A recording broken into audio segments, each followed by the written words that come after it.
وإذا تتلى عليهم آياتنا بينات قال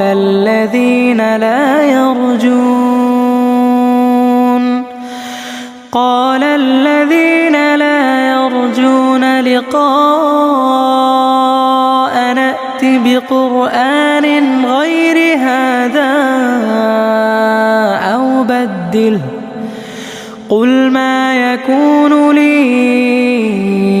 أن أبدله من تلقاء نفسي إن أتبع إلا ما يوحى إلي إني أخاف إن عصيت ربي عذاب يوم